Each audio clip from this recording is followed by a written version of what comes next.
Madame, Monsieur, bonsoir et bienvenue dans Hashtag Couvre-feu. Voici le sommaire de ce numéro. L'angoisse des parents dont les enfants participent aux examens du PESAC à l'école Philippe Rivalan-Orcier. Une surveillante a été testée positive hier soir. Les circonstances étaient, vous le devinez, éprouvantes lors de l'examen d'anglais ce matin. La surveillante supervisait un seul écolier hier dans une salle de classe. La mère de cet écolier a témoigné chez nos confrères de Radio One. Elle avoue avoir menti à son fils en lui disant que tous les examens ont été annulés. La colère du docteur Gadjador qui avait réclamé le renvoi de ses examens. Un enfant contaminé serait un enfant de trop, martèle-t-il. Il réitère son appel pour qu'on arrête ses examens. À suivre aussi ce reportage inédit de Darren Maury. Il a suivi un écolier qui participe aux examens du PESAC à partir du moment où il se réveille. Le petit Darwin, très conscient du risque sanitaire, avoue qu'il est difficile de ne pas y penser. Aucun nouveau cas positif à Highlands aujourd'hui. Hier, le quartier avait été témoin d'une explosion avec 22 cas positifs. Le pays a les yeux rivés depuis ce matin vers l'école Philippe Rivalan-Orcier qui est un des centres d'examen du PESAC. Ces examens se tiennent dans la controverse car l'opposition et plusieurs associations et même des citoyens avaient appelé à son annulation vu le contexte sanitaire. Et hier, nous avons appris qu'une surveillante affectée à cet établissement de Beaubassin est positive au Covid-19. Cette surveillante a supervisé un seul écolier hier, un candidat avec des besoins spéciaux, mais c'était suffisant pour angoisser les parents. Pendant qu'ils attendaient dehors, Patrice Lajoie les a interrogés.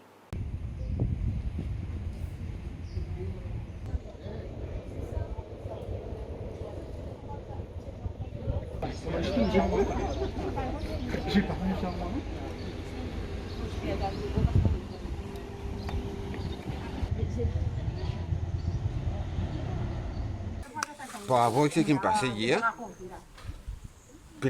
un officier ministère, personne est venu pour venir rassurer nous que l'école est bien désinfectée, bien chose.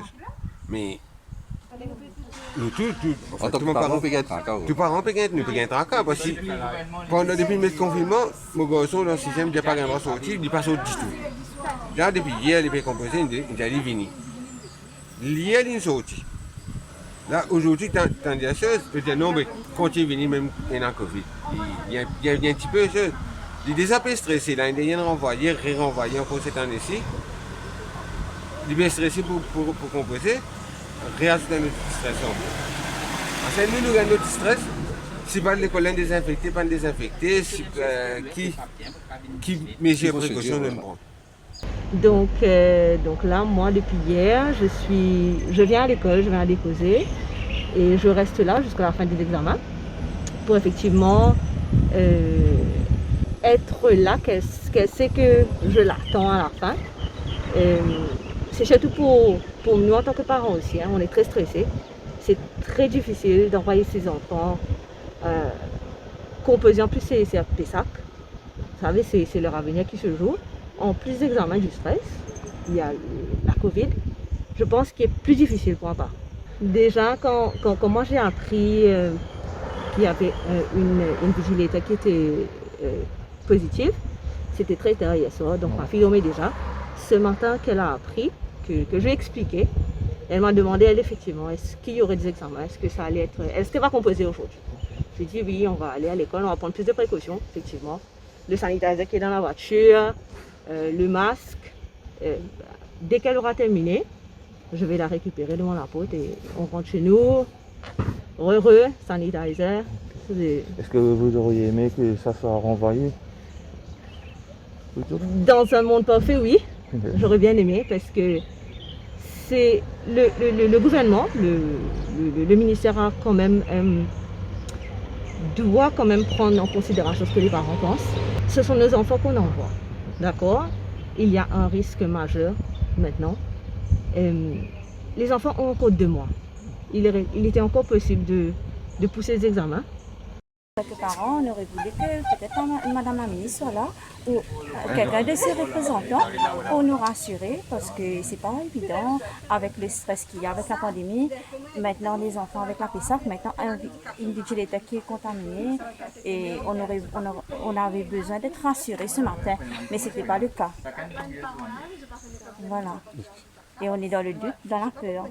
Ça, c'était durant l'épreuve d'anglais. À la fin, tout est parti en vrille quand il a fallu faire sortir les candidats. Les policiers, plutôt mal inspirés, ont demandé aux parents de rester dehors et qu'ils les appelleraient un à un pour récupérer leur enfant. Une consigne impossible dans un contexte sanitaire sans précédent. La scène est impressionnante, des images tournées par Patrice Lajoie.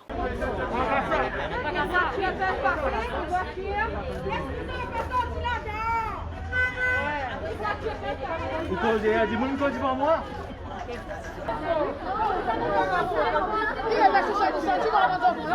Allez, respectez.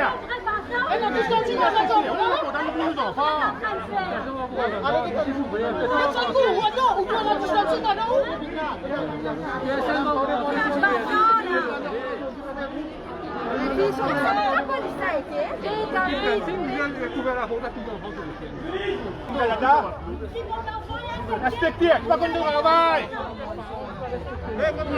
On sait pas. On ne sait pas. Parce que hier, au moins, les enfants sautaient, c'était ouvert, on arrivait à voir les enfants. Mais aujourd'hui, là, ce que je comprends, c'est les enfants d'Amstel qui sortent en premier. Ok. On ne sait pas. On attend.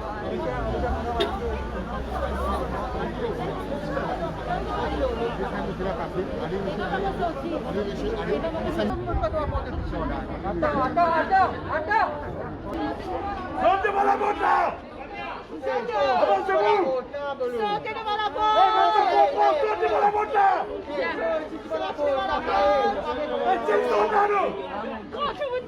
Avancez. S'il vous plaît, avancez devant la porte.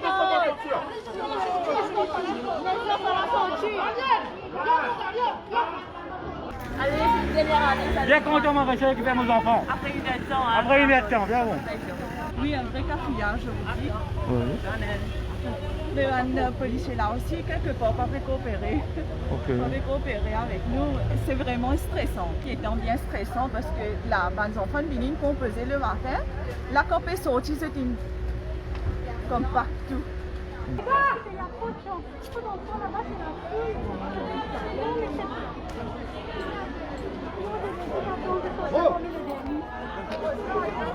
Je vous le disais, cette surveillante en question a supervisé un seul candidat hier, un candidat avec des besoins spéciaux qui ne se trouvait donc pas en compagnie des autres enfants. La mère de cet enfant a témoigné chez nos confrères de Radio One au cours de la journée.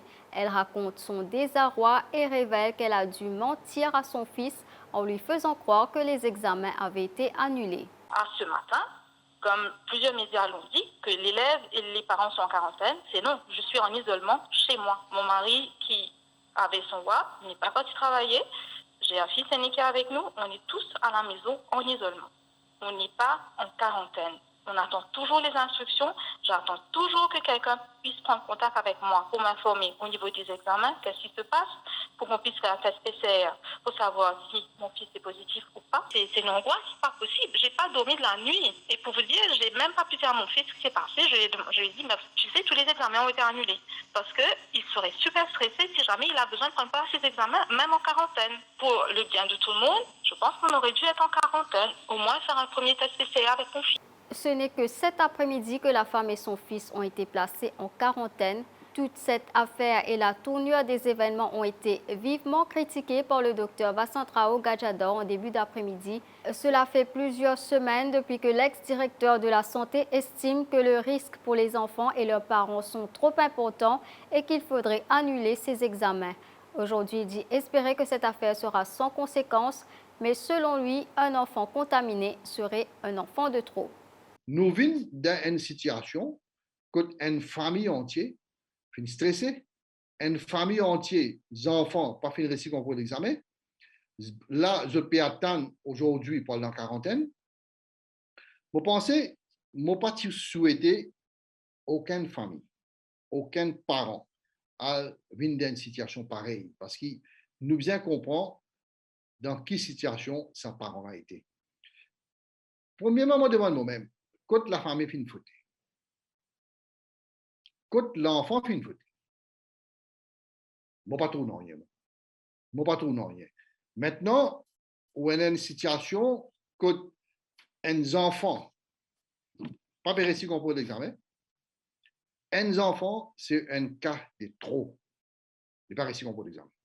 Nous avons des parents qui peuvent attendre des hauts angoissés, stressés, une famille stressée, puis attendre des enfants finis pour la case.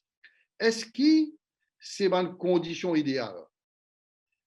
Est-ce que c'est une condition et un environnement correct pour ces enfants innocents-là à composer l'examen? Je me demande moi-même. Est-ce qu'il y a une équité? Un enfant par ici composent l'examen, quand il n'y a pas de faute, il n'y a pas de faute de ses parents. Pour moi, l'examen est fini faussé. L'examen est faussé et moi, je dis cancel l'examen. Direct, carrément, caché de rien, direct, je veux dire, l'examen est bien cancel, puis parce que l'examen est fini faussé. Et parce que là, dis bien pour gagner un résultat, et là, les enfants composent d'un environnement correct, et là, dans un environnement pas correct, nous pas tout ça correct. Moi, pour moi, l'examen est faussé.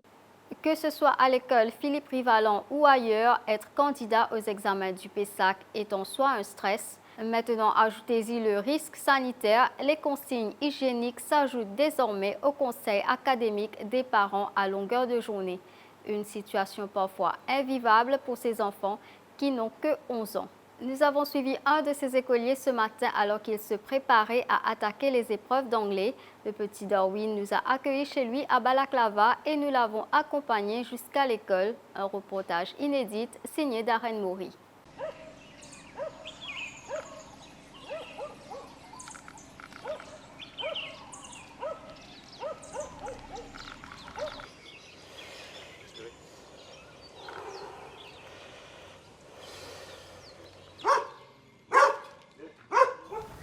Bonjour, je m'appelle Darwin Edwards, je m'appelle Balaklava. Aujourd'hui, je me compose PESAC 6e, je fréquente l'école Nightingale.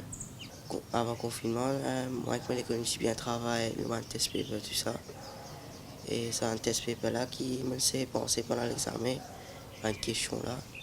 Pour toi, est-ce qu'il y a une pièce pour toi de me composer ça l'année-là et non pas l'année dernière? Non, en fait, c'est le PESAC qui me dit gagné, qui ça fait un an retard dans l'année scolaire. Mais les bons, ils finissent une fois plus tôt. L'examen là, il faut composer. Et là, nous connaissons, nous en plein deuxième vague Covid. Et en tant qu'un jeune, toi, et quelle même précaution tu peux prendre pour être capable à composer? Hein? Masque, sanitizer, mais on a aussi mettre les gants aussi, si vous avez envie. Premièrement, quand on rentre, on a la police qui prend la température, il y a la petite devant, et il y a une madame qui nous sanitiser tout ça. Pas de senti, toi, on va dire. Moi, un peu peur, attention, m'a dit, virus est visible. Hein? Moi, ça qui me perd, m'a dit, il y a un contaminant là-bas. Et tu as un petit message pour passer à Banzen de tout l'âge qui peut composer PESAC, même et dans le national exam. Quel message tu as pour passer? Respecter un geste sanitaire, prendre des précautions, mettre des masques, les gants.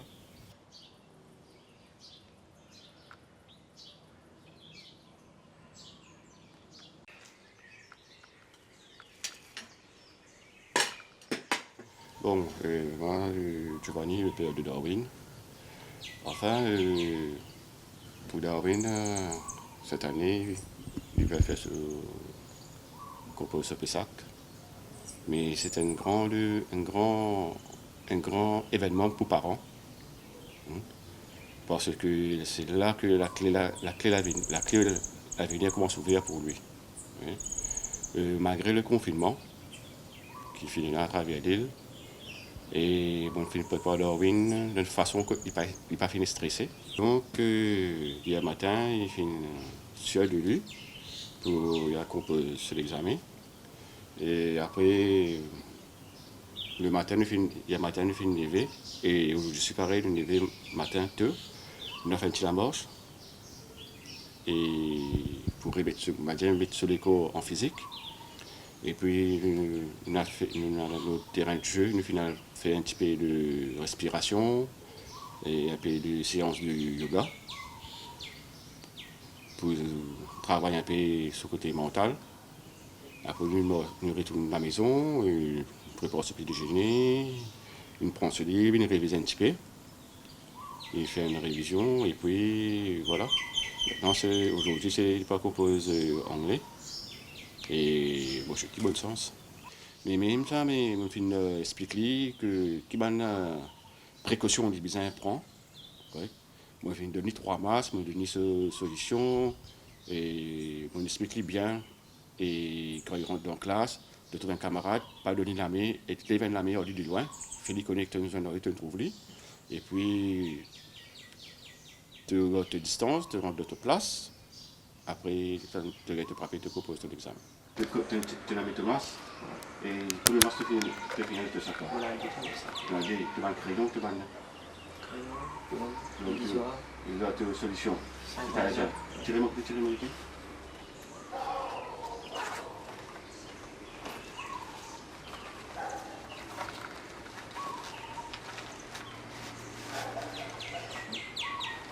Bien bon. Est-ce que tu fais pas ça, un nombre de parents qui tu peux protester là? Non, pas du tout. Pas du tout. Et protester pourquoi? On va trouver une logique. Si vous avez composé maintenant, ce moment-là, vous avez composé le mois prochain, mais il est pareil. Mais on va comprendre qu'il fait besoin de protester. Parce que l'enfant, ça, au contraire, ça crée un stress pour l'enfant. Quand un parent peut stresser, peut protester, mais ça porte ça l'enfant pour comme si il stresse plus encore.